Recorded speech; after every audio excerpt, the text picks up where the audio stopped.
Why do immigrants only like warm soda? Why?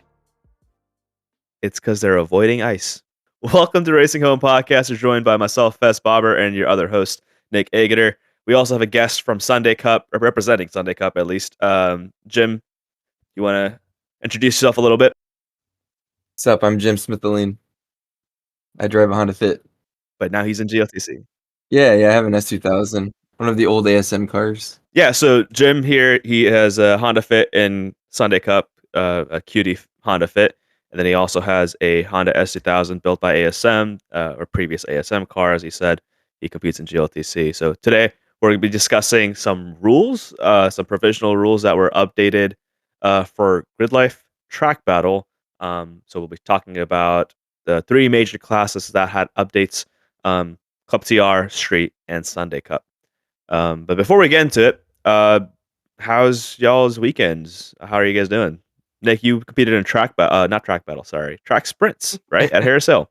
Yeah, track sprint. So not last weekend, 2 weekends ago, I went out to Harris Hill local track down here in Austin, down in San Marcos, and a local autocross organization, they host a track sprint. So for anyone who doesn't know what track sprint, effectively what it is, it's a standing start. You do 3/4 of the track and you finish at the end. So imagine an autocross course, but without the cones. You're on a track, but you get 4 runs, standing start.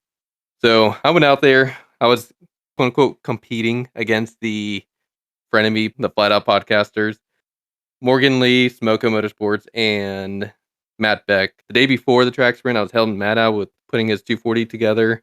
So that VQ is running again, and he did awesome. Matt ended up placing, I think, like 4th or 5th. Morgan was 6th place. I was 8th, and that was out of 95 cars. So the three of us did pretty well. We had another friend. He was out there with an older, hatchback Civic. He actually ended up beating Andy Hollis. Do y'all know who Andy Hollis is? Tire tester, right? From Yeah, Grassroots? the guy who got, the tire tester for Grassroots Motorsports.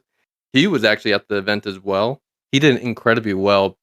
He got second. I think he got 2nd place. However, no, I'm sorry. He got 3rd place. Danny got 2nd. Andy Hollis got 3rd. There was some other crazy car that got 1st that was not even, I don't even think, street legal. In any case, it was just an overall fun event and some pretty quick drivers and some autocrossers who, for the first time ever, floored their car in 4th gear. Nice. So overall, good time. Focused well. Well, I take that back. I had a little boo-boo. You know, did I talk about the ducting that I did on the front of the car for the radiator? Yeah. On the podcast? Okay. Well, it didn't really survive. So before I didn't have like proper bracing to hold it in place. And so mostly had like tape and it was kind of like wedged into a spot. Well, with the vibrations, it rattled itself out of that spot and moved around. So I just had to retape it and I put some proper bracing in. And now it's on version 0.2. It's just a never-ending saga of me trying to build it out and see what works and see what doesn't, and try to help some other Focus people out with their overheating EcoBoost motors. That's my weekend. That was a fun little track sprint. After that, last weekend I had the FB exam. That was way harder than I was expecting. I can get into that later. That's not really race focused, but that was the one exam I was preparing for more or less over the past year. And that's it. How about you, Fez? What did you do? So I was in Chicago for Thanksgiving, to spend some family time. My sister moved to Dubai for a little bit, so she was also visiting with her kids. So got to hang out with my nephews, do some. They're also car kids, I guess. Hanging out with them, him and his other friends and our other family friends. They all like cars. They're all like BMWs. I was asking them, like, what they loved Supra, and I was wondering like why they love Supra. And they were like, we love it because it's a BMW. And I was like, that is the total opposite of what I'm used to hearing. But it backs up what we talked about, 2 episodes ago? We're like, what is it about the latest Supra that's so good? And it's like, it was the joint engineering effort between Toyota and BMW. Yeah. Yeah. So they love the fact they love the B58. They think it sounds better than the S58. They also want to Really? drive manuals. They're kind of Hmm. like all those kids are 14, 15-year-old kids that are about to get their licenses and whatnot. And they're like, yeah, we want to buy a manual car. So the fact that these kids are bringing back the manuals, like there was a point in time where manuals were dying down, and being in the industry, like we're seeing the manuals come back because the demand is high for manuals, and these kids are the reason that the demand is going high. So, um, yeah, great to see that. Interesting. How about you, Jim? Is it snowing yet? Yeah, I was just actually Fez hit me up about this pod, and I was out like helping the kids make snowmen and like playing in snow forts and throwing snowballs. So that's kind of what we're dealing with in Indiana right now. Last weekend I was just prepping the garage, organizing it, and like getting the fit put to the corner. Did some dismounting and mounting of snow tires for buddies because when you have a tire machine, it turns out you have a lot of friends that you didn't know you had before. So. Like Fez coming over and just randomly putting on tires before events. So. Hey man, hey man, we bought our own tire machine in Dallas now, right? You did? Oh, Yeah, we did. It's at our buddy Min Kwan. It's at his garage. So we all chipped in for a tire machine, and they're adding a little spacer so we can do wider wheels on it too. oh, nice. Yeah, let me know if you need specs or like powder coat colors because I had to add one of those to mine. I think ours is different. It's not the same as yours. Oh, gotcha. Hopefully, you got the extra arm. That's a huge deal. Yeah, we did. We got the Nice. extra arm. How much does a tire mounting machine cost? Depends on how cheap you want to go. That's true for a lot of things in life. But like ballpark, if someone just wanted to get something to throw tires on for winter cars. I think my girl math on mine was I think it was around $1,100 to $1,200 shipped from Amazon. Mhm. You can get eBay too, but then they also charge you extra shipping if you do eBay for like freight. And then my math was if I were to pay someone else to dismount and mount these over time, it'll pay for itself. And then if you Yeah. take good care of the machine, it doesn't lose that much value because it's just a heavy duty machine. So Right. So it's really not that bad considering I was flipping these Sunday Cup tires like every event. If not, like I go to Gingerman quite a bit, it would just eat through tires. So I was saving myself money on the labor and the tires. So Dude, yeah. That's pretty cool. And now I know that Fez has tires, so like many things in life, you can gain friends by having a truck, by having a trailer, and now you can gain friends by having a tire mounting machine Or a lift. or lift. yes. Yeah. Be useful, and you'll have friends. Well, all right, guys. So let's get into the rules. Have you guys had a chance to go through the rules yet? Yeah.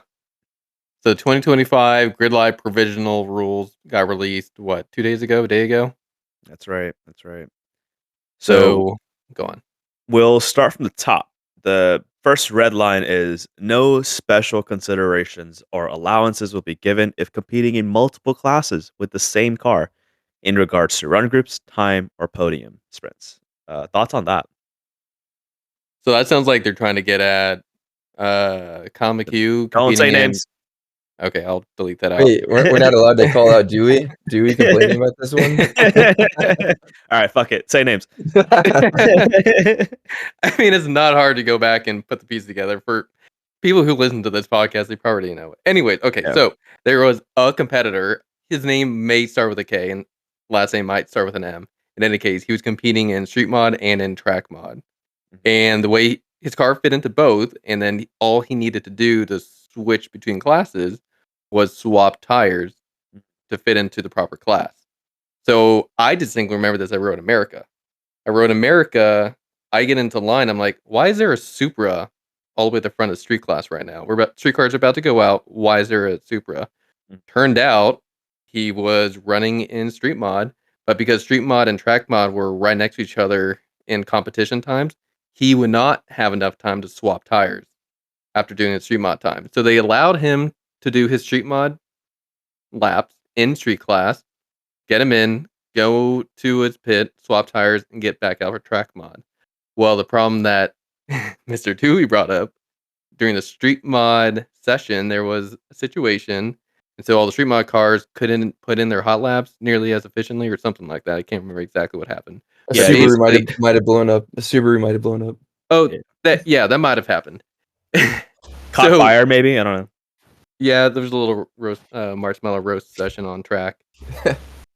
So because the other competitor ran in the previous run group, he had clean air and clean lap time, so he was given a significant advantage compared to the actual street mod competitors.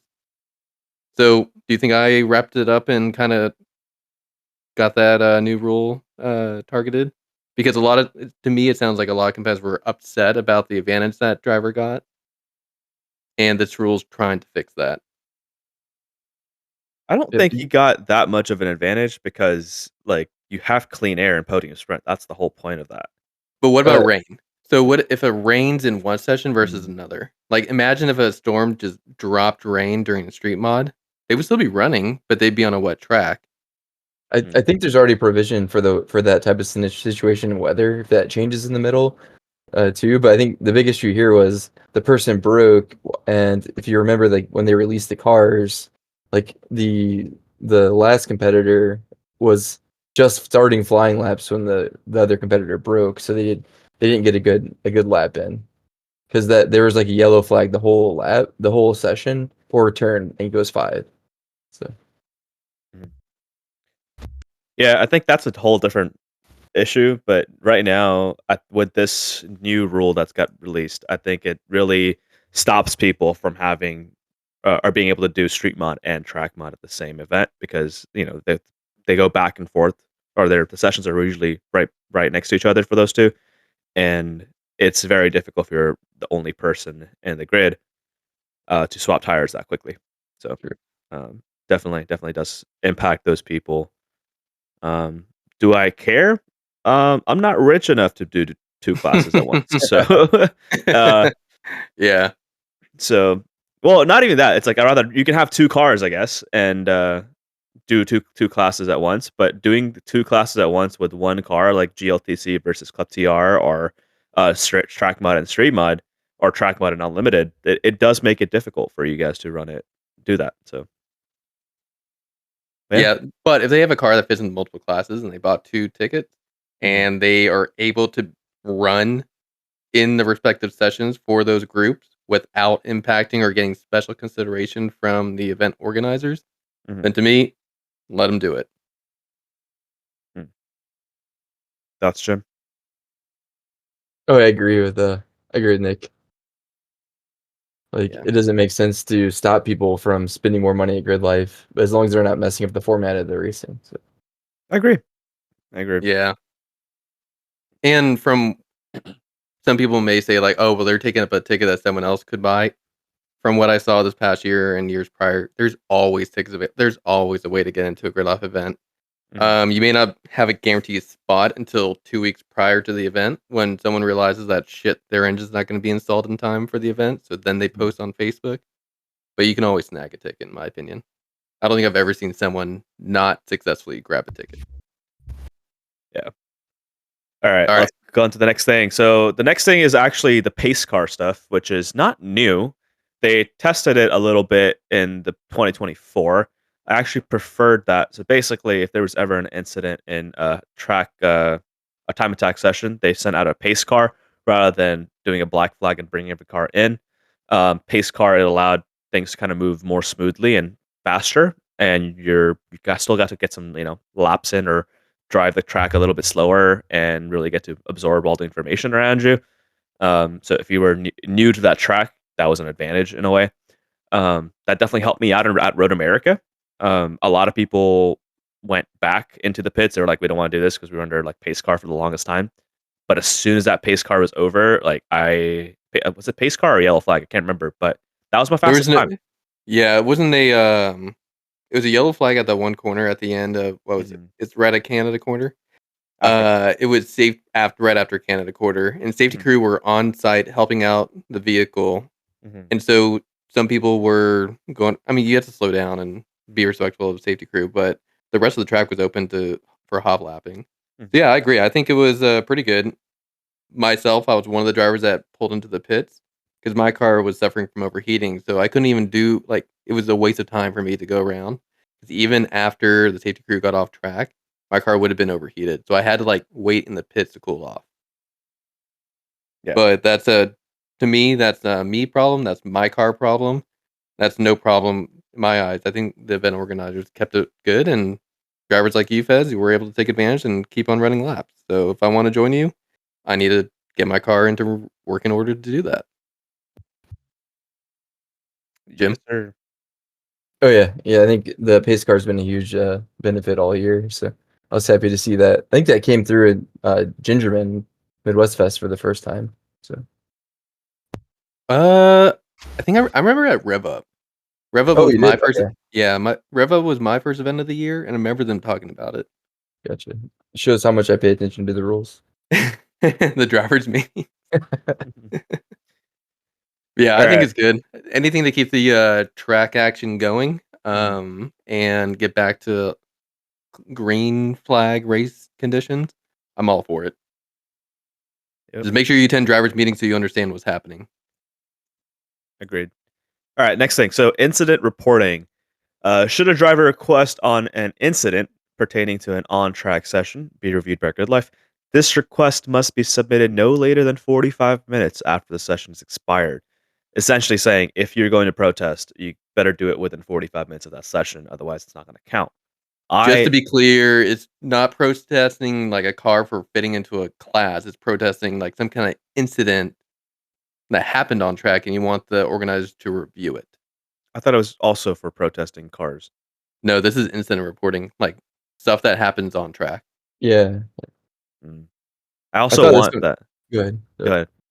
I just thought this one was interesting because, like, in GLTC rules, for instance, there's clear repercussions for different types of incidents, and there's a clear person to go talk to. So, like, having this incident reporting here is good, but like, what does it mean? Like, what are the types of different incidents? Like, say someone impedes you on a hot lap and time attack. Like, there's nothing in the rules to have any kind of repercussions for that, right? Mhm. So, I think it's a nice Yeah, addition, but I don't know what the purpose is. I felt the same way. I don't know how well it'll be utilized. There must have been, I don't know of exactly any really big incidents or any big incidents that happened in 2024 that would have benefited from this rule. So maybe there's something that the three of us just never heard about going on. Yeah, maybe. I think it's fun, but yeah, I don't think it's going to play too much of a part. But we'll see. Yes, sir. All All right, right. Jim, here comes your class.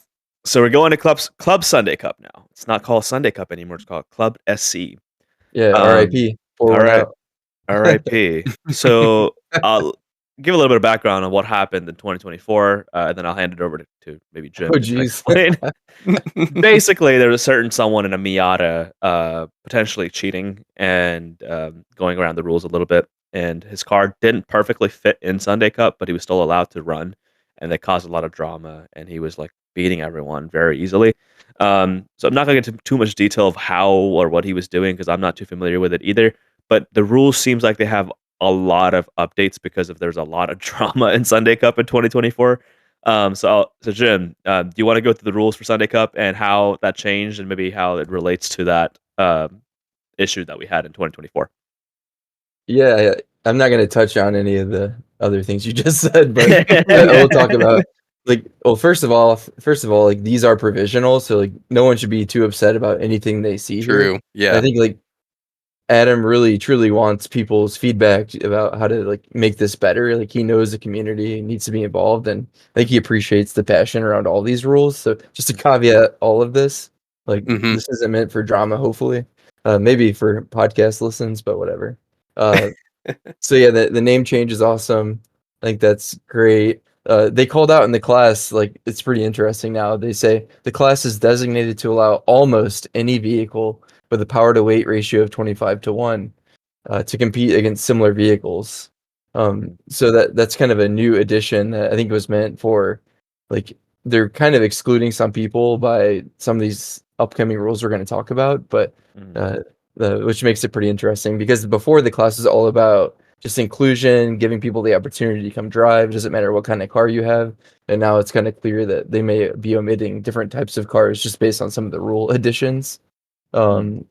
So one of the big rules that they added in now is vehicles may be parts bin specials with where the powertrain from another trim level of that vehicle maybe use the swap into the current vehicle and have the powertrain from any trim level of that year, as long as the powertrain components are swapped as a whole. So you can't mix and match transmissions and engines as you want. And I think there may have been some of that going on this year, where people could pick a different transmission from rear end and potentially have better gearing or an advantage, or it may have been just whatever they had. But there's some advantages to some different platforms where you could potentially have a transmission with different gear ratios, and if you combine that with a good final driver end, you could have an advantage.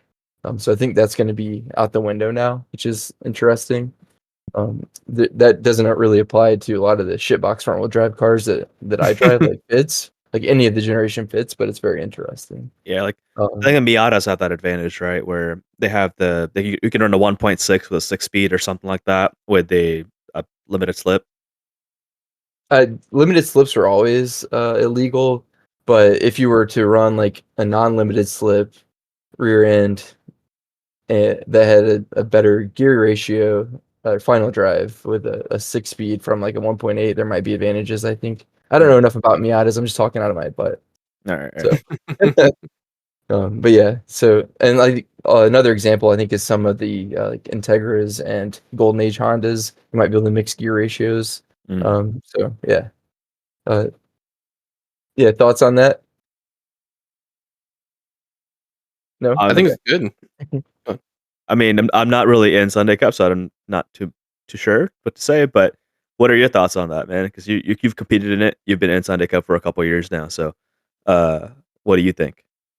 I think I think that rule is actually kind of always there, or kind of always understood. Like that was like kind of, I don't know if it was an unspoken rule, but like it was pretty much like if you talk to Adam or Abe, like that was kind of the expectation from the start. And I think it was fairly clear before, but like they just made it blatantly clear here, so which is fine.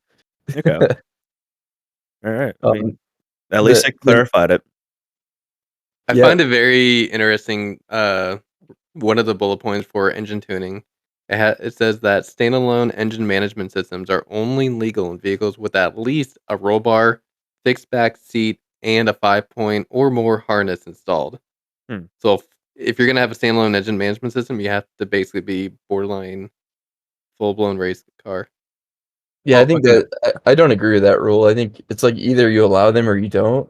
Because basically what you're saying, if someone wants to bring an older car with an older ECU that they can't tune to make the power to weight, like you're basically forcing them to have higher barriers of entry to add all this stuff in. Yeah. So like just allow it or don't. Like, are standalones cool or are they not? So I think I agree. Kind of good, right? Because those old cars that you're talking about, like the Golden Age Hondas, if you crash one, you're fucked. Like you're gonna die. So being able to add, kind of forcing them to add a roll bar or like a fixed back seat and whatnot, it's kind of important in a way. Like if you're gonna increase power, but if they can, they'll find another way to make the power. Like if they can't do a standalone ECU management system, they'll probably find another way to go and still make that power, and then they don't have to worry about the roll bar, the seat, the 5-point harness. If it gets to that point. To me, this was always like I was kind of an advocate against the standalones, because it's kind of like you pick the chassis that works best for you, but there's advantages and disadvantages for each. So if you do pick something with like that's older, maybe it has benefits like double wishbone, whereas like the Fit, yeah, you can tune it, but you're still rocking McPherson and the solid torsion beam or end, so it kind of balances itself. But I know there's competitors now, and I think Lennon with the Corolla wanted to be able to run a standalone all year, and wants to take advantage of that. On top of, he has the benefit of like a better suspension geometry in the back. So we'll see. Like this kind of puts him in a spot where he has to go get a rear roll bar, I think, and a fixed back seat and strap harnesses. So I guess like I read the rule in. Was he a situation where like okay he has a standalone, but because of that standalone now the car is unsafe unless he goes and add the safety equipment? Like no, why is the tuning and safety equipment being tied together? I don't understand. If I had to guess, I would rather see this rule just say allow standalones or not. So I don't see why it's tied together, honestly. So. But yeah, like standalones there are already people in the class this year with standalones, so this is just making it less ambiguous. So like I can appreciate that too, though. So Yeah, that's true. the other big one here that on engines, like to take a step back, is the one basically saying that there shouldn't be no heavy detuning or flattening of power curves. The general rule is less than 10 horsepower of a detune is okay, but if you're more than that, you may be moved to another class, which is pretty interesting because I think that is where some of the cars in the class this year were kind of detuning quite a bit to meet the rules, but they may have other advantages because of the detune. So Like a flat power curve or torque curve. yeah, like more torque, flat power curve, and depending on how well you detune it, maybe there's instances where you gain an advantage, like it does, the horsepower does jump up periodically, accidentally, of course. So who knows? And then the next one is like cars pulling power with tuning restrictor plates are subject to an additional 2% weight. So if you do want to use like a plate, you have to add another 2%, which is a pretty big deal. Like, you're talking 50 pounds in a Sunday Cup car, the average That's car. Mm-hmm. a lot. Wow. Yeah, and then the other couple spicy ones are double wishbone suspension cars will now run 100 pounds over min weight. I think that was a 1 or 2% penalty last year. So now it's at least right 4% or more in most cases. So 100 pounds is a huge deal. And then rear wheel drive cars actually have to add another 100 pounds. So if you're like a Miata per se, or in your rear wheel drive and double wishbone, that's 200 extra pounds of weight. And then if you had to detune or flat tune it, then you have that extra 50 pounds with 2%. Like that becomes 250 pounds extra. That's a lot. So basically, no Miatas next year. I mean, I think you could try, but then don't understand like how much extra weight can you safely add? Because if you go back to some of this, up to 200 pounds of weight can be added to reach the power to weight ratio. But like if you're saying in the rules, you have to add 250 pounds just to be legal. What does that mean? So, Well, that could also mean that you just don't gut your car, yeah, true. right? Yeah. Yeah, I do think 250 pounds kind of takes. That might be a lot to make a Miata competitive. I think so. I think so too. I think 250 pounds is a lot. Like that, the Miata that was competing this past year, he was competitive, but I wouldn't say he was like 250 pounds competitive. Some of it, I think, depended on the track. Like Gingerman, it was less of like it seemed to have less of an advantage. I think I still did the fastest lap, or even on one of the laps where I think he blew power to weight. Like he was still like 1 or 2 tenths faster. But at Road America, it was clear. Like it was great. I think it was really good with the low drag there. So Mm-hmm. Does he have a Hmm. hardtop? yeah. There's different types of aero on at different various events with that car. I think so. Mm. Like Interesting. yeah, he did a really good job of like pushing the limits of the rules and trying to find the advantage of what the rule book says. And I think the new rules kind of call that out. Like props to him for getting like lots of these rules probably written about him. So like the next one being door or window openings may not be closed off for drag reduction purposes. So that's basically at Road America. He had basically Lexan over his windows help reduce drag even more. Like as if the Miata wasn't already a huge advantage on Oh the my straights. god, this guy's Like a genius. let me just tape Lexan over my open window because that's not against the rules of the track. It was cool. But now it's no longer illegal. So He definitely pushed the limits of what was right or wrong.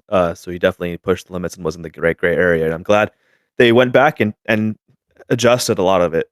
But any other key rules that you want to go over? just the only other big one is there's a new min weight for the class, which is 2,300 pounds, and then a maximum wheel horsepower of 130 pounds. So if you do the math, you can kind 130 of horsepower. 130 horsepower. So if you do the math on that, you realize there's a max weight of the class pretty much now too. So Yeah. All I was gonna say is I'm looking forward to seeing the competition of Sunday Cup Club SC now. yeah, we're aligning better with Club CR. A little bit. So, Jim, what do you think is the ethos of Sunday Cup? And do you think the new rules are within that ethos of Sunday Cup? Yeah, I think if to go back in time, like the class kind of spawned out of a bunch of buddies that had crappy Honda Fits, and that kind of led into a class called Spec Fit, I believe, and this is like late 2010s. And then that kind of spawned into, well, we want to play with more of these shitbox front wheel drive cars. Let's start Sunday Cup. And then people started seeing how cool Sunday Cup was. The field started getting larger, and now that's when you started seeing even more different types of cars that are kind of like pushing the rule sets and what's kind of fair to the fit in some cases. Because in a fit, you're almost killing yourself to kind of make a good lap. Whereas when you get really nice suspension geometry, you're not. So I think this kind of brings back to that core of like shitbox front wheel drive cars and kind of reinforces that without blatantly saying banning rear wheel drive. But I think it's kind of a message. Yeah. No, I'd agree. I think when I drove your Honda Fit, I would say that it's not as easy as it seems to drive. Like you have to really like commit to the corners, and with the car being so top heavy, it is also a little sketchy. So, uh, yeah, I'm glad it like definitely goes back to the ethos of the class, and now we get to see more Honda Fits in the class. No, I would say more front wheel drive shit boxes because like I Yeah. really do want to see more Mazda 2s, Yaris's, Mini Coopers, and that kind of stuff. Mhm. I think all those is great. So Yeah. Nick, do you have any comments? No, I think you wrapped it up and touched all the points that I wanted to talk about.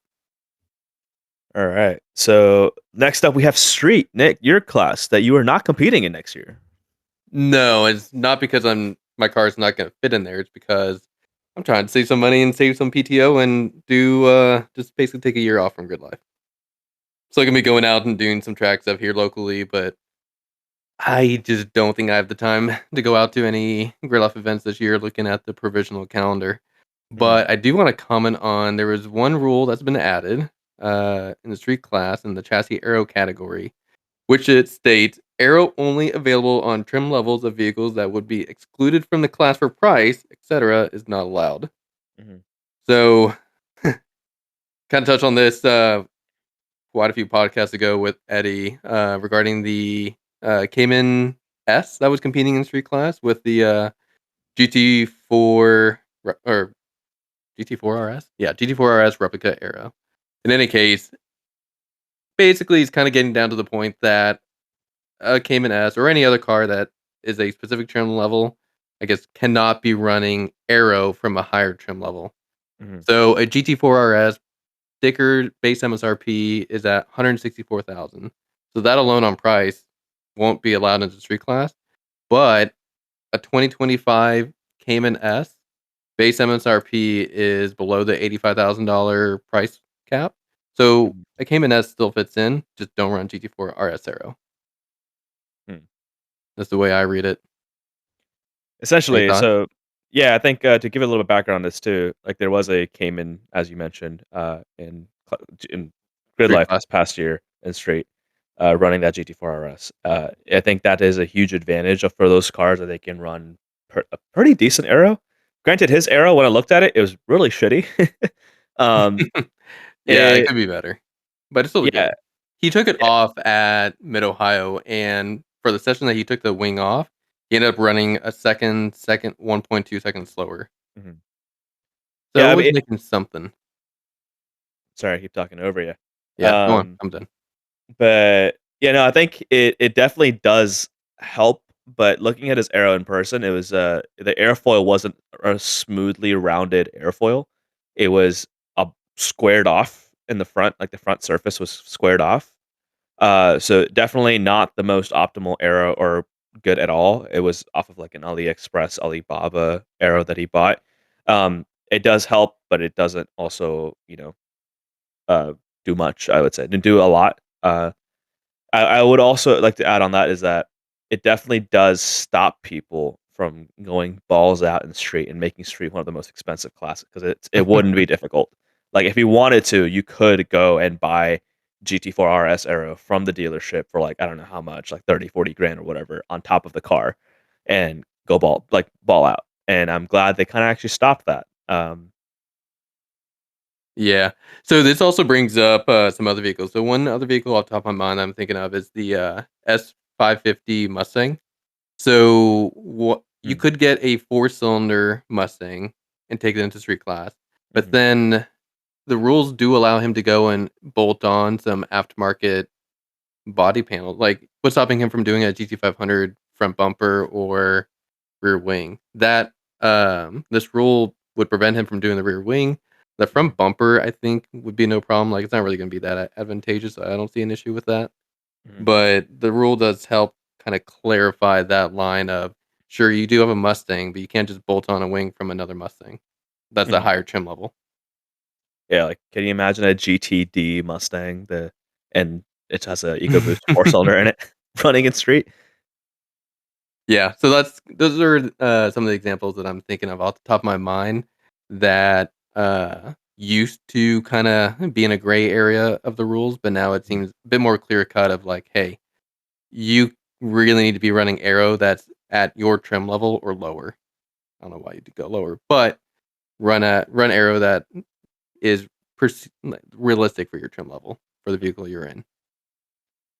I will say that this does benefit, again, the WRXs and the Evos again, like, those 2 cars are still gonna reign champion a little bit, um, but, I think the rules are good, but you do lose that diversity in cars in this class still with it. I personally also don't see that big of an issue with the Subarus and Evos up at the top of the class. The top 8 cars in the street class last year were from 8 different makes.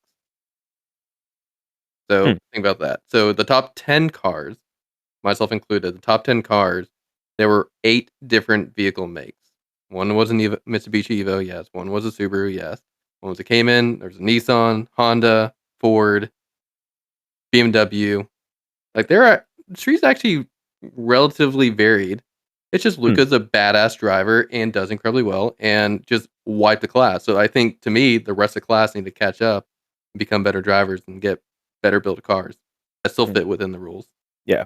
No, I mean, I actually did not know that. That's a good point. Like, I would say that's pretty diverse compared to other classes as well. I don't know if you have anything to add, Jim. Of course, you'll still be able to come out and play and have fun and still do decently. So I'm not too Yeah. worried about it. Yeah. Mhm. Cayman S's are still allowed. They'll have a great time. They're fantastic cars. If you can afford it, bring it and we'll go party. Did they increase the MSRP No. for street? It's still 85K? So it's still 85K, but they updated the year. So last year they never actually updated the inflation period. So the Mhm. 2024 rules, you're doing inflation adjustment up to the end of I think it was 2022. Mhm. But now they actually updated the year to be correct for 2025. So Mhm. as it reads, it says that vehicles with inflation adjusted MSRPs greater than $85,000 as of 2025 rules publishing at the end of 2024 are specifically banned. So if you have a question if your vehicle fits into the class purely based off MSRP, then you'll be doing an inflation calculation to December of 2024. Gotcha. So So if suddenly prices like skyrocket in the middle of 2025 for some weird reason, it's fine. You use inflation adjustment up to December of 2024. gotcha. So a 718 Cayman GTS is still not does not fit in the class. I don't think so. I think that would be like somewhere in the 90s. Yeah, it's a $82,000 MSRP in 2019, so which is about $102,000 right now. Of vehicle pricing. Uh, Inflation has gone up 20% roughly. Thanks, Obama. Basically, yeah. we'll see what happens over the next 4 years. Excuse me. What was All right. there was there's one last thing I wanted to touch on the MSRP. So some people were questioning whether the MSRP is like you build out the entire list and then you look at that MSRP at the bottom with all the packages added on. That is actually wrong. So you're supposed to be looking at your like trim level base MSRP. Mm. So like for example, that Cayman S that I had brought up, the base MSRP 84,800. Cool. To me, that fits in. Double check with the Gridlife organizers, but that fits in. And then they could go and add on some packages if they want. But the trim level of that 718 Cayman S is still within the price. So add-on packages, sure, but the base MSRP, my understanding is that's where they are basing the decision on. Mhm. Gotcha. Well, that's it for Street, I think. Yeah, there's really nothing else. Go on. I'll quickly touch on Street GT. Street GT is the same rule as Street about the arrow. Your arrow is not. You can only use the arrow below that MSRP. So you can't run, let's say, a Z06 arrow on a regular C8 if you wanted to. And additionally, it does add a rule of legal vehicles for this class, including 5 to 6 cylinder vehicles and air force induction, and naturally aspirated V8s or EVs. So EVs are now part of this too. Um, all vehicles must have factory rating under 600 horsepower. Basically, previous years, Street GT, you could run a brand new C8 Z06 if you wanted to. However, now you can't because it has over 600 horsepower. I think that's good because if a C8Z did come into this class, it would destroy every single one very easily. I had the privilege of driving one at Gingerman, and yeah, it'd be nuts. It wouldn't even be close. No. So, And I think a bone stock C8Z is probably faster than most people in Street GT. All right. Next up, Falcon Club TR. Club TR. So we have Jim online as well. Jim used to be in Club TR for a little bit, so he can chat and add to it a little bit too. He's part of the Cutie family as well, so he can also fill us in on what's happening in the Cutie guys because they all are in Club TR, including myself. The biggest rule for this that changed. It's provisional. It basically has taken away the minimum 2550 pound weight, and it's now essentially a 11.1 to 1 power to weight ratio class. Very similar to NASA TT4 is what I would say. Personally, I'm not a big fan of that, which is kind of going against what I wanted from the beginning. I wanted this class to be a power to weight class, but the power to weight now is way beyond what I thought it would be. So I am taking this back of what I said early in the years of me competing.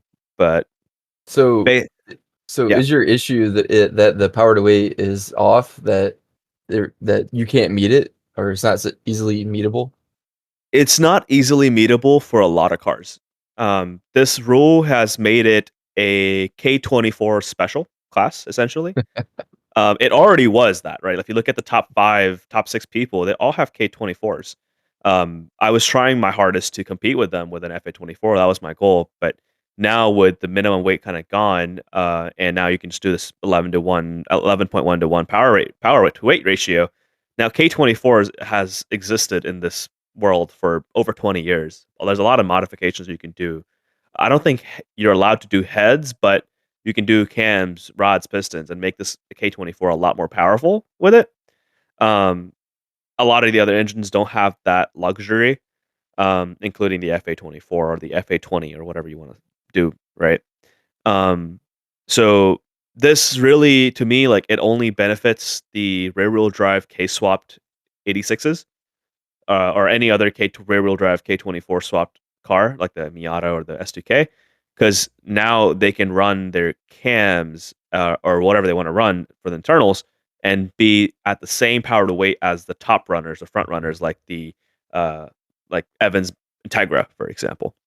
I think I understand why they did this. I understand that they were trying to give it more parity in the class, right? And they used the top front runner of like, okay, you are at, for example, Evan is at 240, let's say, and he weighs 2550 or 2600 pounds. That's 11 to 1 around, or like 11.05 to 1 or something like that. It's pretty close.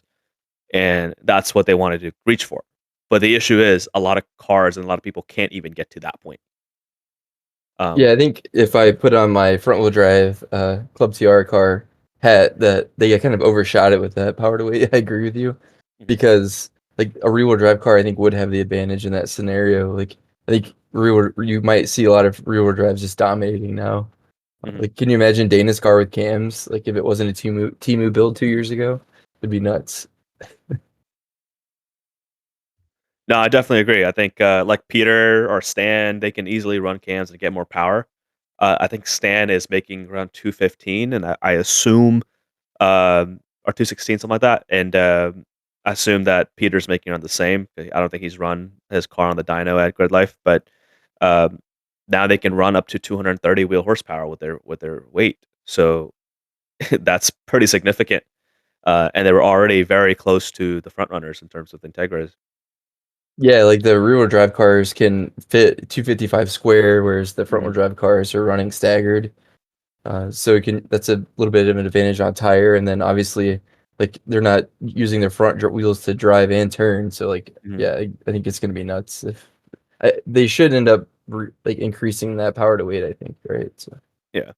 Yeah, I mean, I think if they want this to be a K24 specific class, then they should go for this. But then they should also allow the front wheel drive cars to do maybe an average tire size, like a 255 average. So they can run like that's the 285s in the front or 225s in the back, and it'd be like average 255 or something, right? yeah. Um, um, hold on a second, I'm getting a call. Pause. Sorry about that, guys. We can get Yeah, back you're into fine. it. So where do we leave off at? You were complaining about power to weight. As Yeah. you always do. So yeah, so I think we left off at allowing the front wheel drive cars to do an average of 55. Oh, what are y'all's thoughts on that? Oh yeah, I think that'd be fine. I would also say that like front-wheel drive is easier to drive. No, I'm just kidding. I tell that to Evan all the time, and he gets pissed at me. It is But easier to drive, bro. What are you talking about? but yeah, no, I think that'd probably be a fair like and something to consider at least. So. Hmm. Yeah, but I mean, ideally, like I want this to be closer to 12.0 or 12.2 to 1. Um, that does impact the front wheel drive cars. Like they have to increase weight or increase or decrease power. Um, but yeah, we'll see. Because at this power to weight ratio, this is just me on my soapbox with for the FA24s. It's just not possible. Like you have really alienated the GR86 at that point, and or anyone with an FA24 because we have nobody makes cams or any internal parts of this car. There is a stroker kit that you can buy from HKS. It's $13,000 for that kit, which is, I mean, I guess it's time attack, so it was always very expensive to be at the front, and it's now even more expensive to be at the front. But But does even that kit then, come with a crank? Like, would it require a mhm, new crank, or it comes with the crank. so Yes, that would be illegal? is that not legal? No, cams, rods, and pistons only. Ah, so yeah, no, you can't do that either. So essentially, no. So basically, we're fucked. And if this rule stays in place, there's literally no point of me competing next year. I will most likely at this point then part out the car and get another car because I'll be done with it. Did we Or just talk like 2 podcasts ago about you going into GLTC? yes, yes, I don't know if I'm ready for that. Jim, is he ready? it's fine. Just jump right in like I did.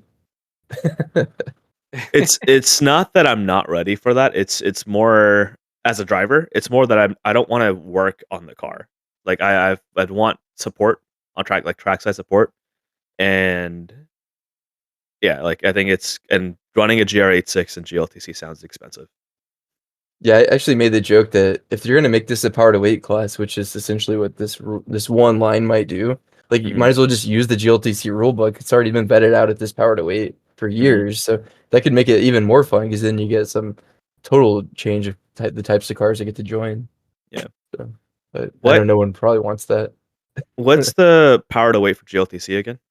think it's like 12 to 1, but there's tons of modifiers out there that Mm. I encourage people to go look at. Yeah, because right now, as my car sits, it's exactly at the GLTC power to weight with the modifiers. Yeah, I mean, this isn't a rules for GLTC chat, but they've changed quite a bit, and I think they moved the line for some of the Corvettes and high horsepower cars Hmm. by changing some of the modifiers. So the interesting thing about Club TR is it's a Falcon Court class, so the sizes may be interesting for some of Hmm. the different vehicles that would want to join, right? So Yeah, yeah. I think to come to conclusion for Club TR, this rule is, I think the idea is good, but the implementation is wrong. Um, Actually, no, I take that back. I don't think the idea is great either, because right now, as you know, with Sunday Cup, it's a power to weight class and there's a lot of drama, right? There's a lot of issues, and then there's a lot of time. It's a time commitment to do scrutinize all these cars and get them on the dyno, get them on the weigh scales and all that. Like, and there's a lot of issues that come with that. And now you're adding another power to weight class and having to scrutinize all of these people. Like that's I don't think Gridlife has time for that. I don't. It's more expensive for the competitors at the end of the day as well. Like there's Mhm, people that were dynoing their cars 2 to 3 times a weekend for Sunday mhm, Cup, just hoping that they're not gonna get popped and be illegal. mhm, So like one of the rules I pushed for that wasn't in yet, but hopefully gets added is like dyno procedures and like when we're supposed to dyno, and to basically make it less ambiguous, and to hopefully try to avoid scenarios where people are getting popped on the dyno for like 1 horsepower, 2 horsepower of a mhm, 100 horsepower car. That's a pretty big variance, and that'd be like 50 pounds, right, on a hundred mhm. horsepower, 2,500 pound car. So it's going to be like to add 50 pounds in Sunday Cup, it can impact the results. So especially if the dyno's swaying like even more, like 4 to 6 horsepower. So I think it doesn't. I would actually say, yeah, take out the power to weight altogether and keep it kind of true to the roots. But for Club CR. I'd agree. Um, Unless I can implement some good dyno rules of how to go about it, because yeah, like you said, you got popped for what, 1 horsepower over on one run. Less than 1 horsepower on one run, and the rest were down. The horsepower numbers are going down, but I Hmm. mean, technically, it's in the rules, and it wasn't just me, right? So I was advocating for some kind of dyno rules even the year prior because I think Hmm. Jake Abbott had that happen to him at Midwest Festival, and um, to lose an event at last second like that over like less than 1 horsepower. The dyno isn't like a medical device, like it's not Hmm. super or a scientific Precise. device. Like there's Hmm. variances, and Right. that seems kind of unfair to the competition. So I agree. I think it should be an average. If anything, average of your 3 runs. yeah, there's different. The GLTC rules have dyno procedures that kind of lay some of that out too. So Gotcha, gotcha. Well, y'all, that was the rules for 2025. Nick, do you have any comments for Club TR rules?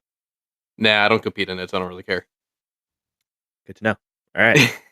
So, The only thing I was gonna say is like to hear you say that you're considering because of the rules, just like flat out not competing GR86 over and part out. Like, damn, I am I really like that car. I'm a little rage quitting, I would say that. But like it doesn't make sense for me to have this car. Like if it's gonna be so uncompetitive in a class, like I enjoy competition. And if I can't make my car competitive, then I'm gonna try to find another car that I can be competitive with. Whether it's parting out my current car or selling my current car and buying a GLTC ready car and going to GLTC or buying like a Street GT, whatever it is, or just taking a break for a year. Um, but yeah, like there's what's the point of me competing if I'm gonna be mid pack all the time? Yeah. It's not cheap to go all the way out there and compete. Yep. I'm fully aware of that. All right. Street mod. Nothing. Wait. They have one red line. All arrow must remain within 5 inches of the red body lines as viewed from above. Oh, I guess It's they used to say just lines. it's not even a red line. It's just a red word. So that's the only rule change in street mod. Track mod, there is no rule changes. Nothing. It's Unli- all black. Unlimited, no rule changes. There's a new class called Track Battle EV, but we think it's kind of a weird class. Uh, Basically, Nick, you want to add to it? Yeah, I was kind of reading through it, and so basically, this class is intended for the beginning wave of electrified race cars, and it's for some pretty full blown race cars in the sense of like you can have up to 4 canards, dual wing elements are permitted, and I didn't go into super detail, but the way I read it is it sounds like unlimited class, but if it's battery powered, you can play in the special class. So my concern is that someone who has a car that fits in the track battle EV who could be doing unlimited, they might look at the entry list and be like, there's 5 people in unlimited, there's 2 people in track battle EV. I'm gonna pick that class just so I can have a podium locked in automatically. I don't know. It's kind of weird class for me to. I'm trying to see what cars this year this class would have pertained to. Yeah, it's basically a class for home built EVs, from what it sounds like. Like, let's say a S2000 swapped EV car. That's a full time attack build. I don't Yeah. see very many of those, if at all. There's only one car that I can think of. It's the full EV GR86 that currently exists. They tried competing in GLTC with it. Their power to weight was crazy. It's like 400 horsepower in a car that weighs 2,900 pounds. Um, and yeah, like they only fit in unlimited. So that's the only car I can think about that would be fitting in this class. So I'm not like, well, I guess we'll see what happens with this. Mm-hmm. Competition format, track battle podium sprint format. That changes a little bit. So previously, podium sprint used to be 2 laps, and it would be from slowest to fastest driver would go out. You get your 3 laps, and then the other people, or you get your 2 laps, and then the other person gets sent out behind you with a huge gap, so you kind of are out on the track by yourself. Now the rules are changing a little bit. I think they implemented this at Laguna Seca this past year. People got 3 laps, so it'd be all 5 drivers at once, and you get 3 laps, and they would be spaced accordingly. Isn't this the? Oh, hold on. Isn't no? We did this at Road America. Road America. They didn't space us out like one car on track at a time. We all went out at the same time. We But were we just still had spaced. a big gap. Yeah, And this would still have a big gap. I think it was only 2 laps too. It wasn't 3 at that point. True. Mhm. That was only 2 laps, and then they did 3 at Lime Rock. I thought before Laguna Seca. Definitely, it was at Lime Rock because people had opinions. Mm, Not Lime Rock, sorry, it was Laguna, I think. yeah. Really? Okay. Okay. So call it Laguna. Personally, I'm okay with this because this kind of goes back to what I commented earlier in the podcast regarding the rain situation over at Midwest. That in a single session, if it's dry in the beginning and then the rain comes, that last driver gets boned because he's now on a wet track, and so this to me makes it to where all 5 drivers are driving around the track on similar conditions. And then it does allow the track battle podium sprint to finish sooner. So I think it makes it to where we can have more driving action on track because the podium sprint takes a long time. Mm-hmm. So you want the counter argument? Yeah, here, let me hear it. This is kind of the format that Sunday Cup always was. They wanted us kind of close together because it was more exciting at the time. But the counter argument is you're going to get less screen time because they're going to be focusing on like not just one car during their whole 2 laps. Now they have 5 cars to focus on for 3 laps, right? So screen time and for streams for sponsors is going to be less. And you get to see yourself on the screen less. So that's kind of the pushback I've thought about. Drive faster, be at the front. That's like the only way to go and lock in some screen time is being up at the front. I think the problem that I was seeing with the podium sprint originally when it first got released, I was incredibly excited and it sounds like a lot of fun. But if it's a competitor that I don't know, has a mechanical issue, it takes a long time to go and get to the next driver. So while the screen time per driver was more guaranteed, yes, sometimes it wasn't always the most interesting. It was interesting at CMP. I think they kind of cut around a lot too. So like you might see someone's first lap, but then miss the fast one, and then they're jumping onto the next competitor in line at one point. So you don't actually see the fast times. So hopefully it just helps with the stream. So yeah, and I also like that it was before it was from slowest to fastest, so the slowest person still got screen time. But like you said, like now if they do it from fastest to slowest, like they did at Road America, people that were like top 3 or the below top 3 basically didn't get any screen time. Yeah. Yeah. That's true. And like for me, I was one of those that I was fourth, so I was the back. There was one person behind me, but he didn't go out. In any case, they were focusing on the front of the class. They focused on the Supra in Street Mod that was doing street class. They focused on him on the stream. I don't recall ever seeing Luca, who was the one that won the event.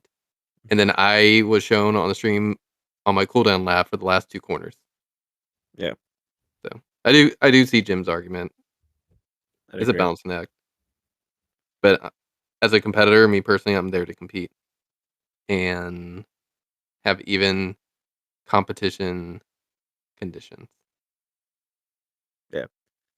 The last rule of that we want to touch on is the 4 wheels off to preserve track time. So previously, if you went 4 wheels off in a podium sprint, your times were scrapped and you were shit out of luck. Now, however, they've changed the rules up a little bit. So basically, I'm gonna read the rules right now. 4 wheels off to preserve the track.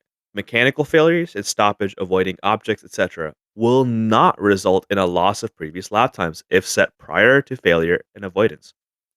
If avoiding objects, a rerun and cancellation of any previous times can be allowed at motorsports director and competition director's discretion. Essentially stating that if you go off because you have a mechanical failure, you're leaking oil, they're not going to scrap your previous lap times because you're just trying to avoid causing issues on the track. So I think this is a decent rule. Got no no issues with it. Any questions, guys, or feedback? Yeah, I have no problem with it either. I think it's good. That way, someone can avoid something going on track, and just because they went 4 wheels off, they can rest assured that their lap times are safe. Mhm. But the second sentence, I think that's a little bit interesting.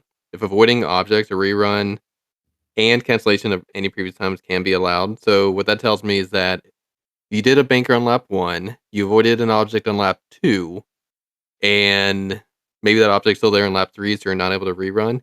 You can go out and do, to me, it sounds like at least a rerun of, I don't know if you get 3 full laps.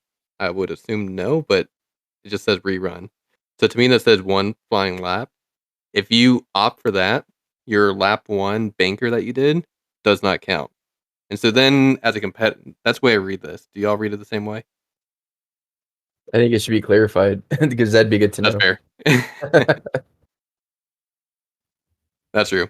Well, Yeah. it does say and cancellation of any previous times. So yeah, you're right. I'm just curious, like when it says rerun, how many laps is a rerun? Is it 1 flying lap? Is it It's a the full thing. Yeah, I think so. full flying So lap or full 3 laps? it should be Because like 3. It should be 3, 3 but laps. they're wiping any of the previous times. Okay. Yeah, I think that's fine.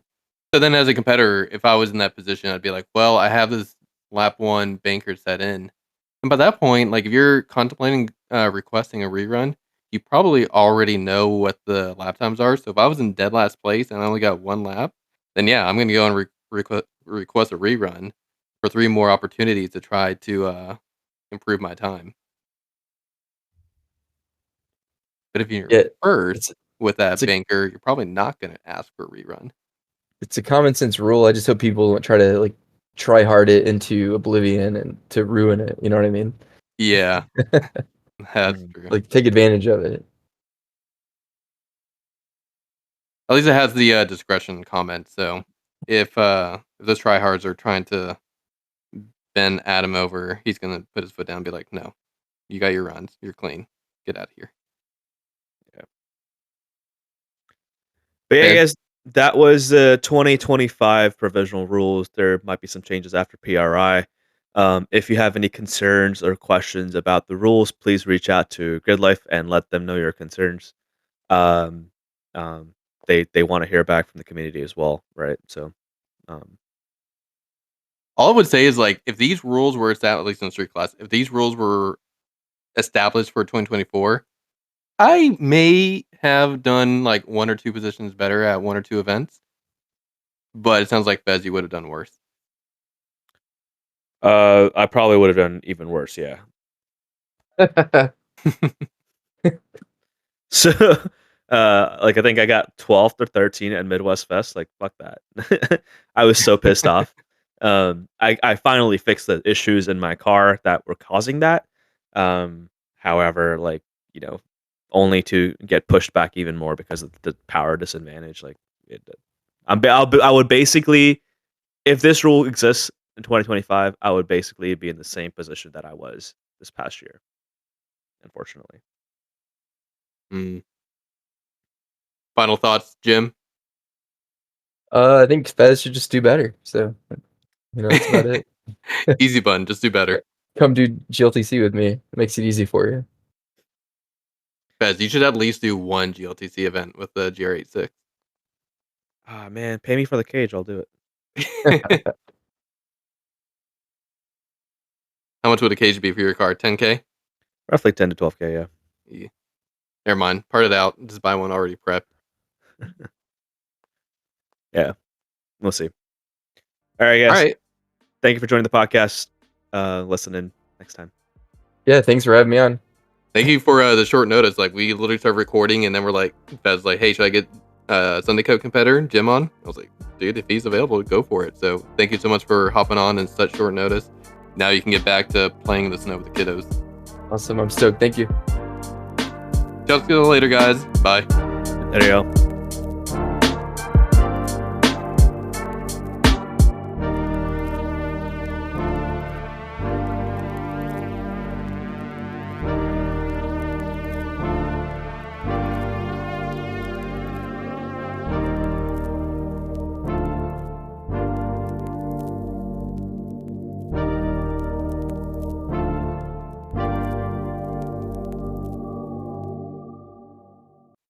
Oh, Jim. Damn. Jim just joined.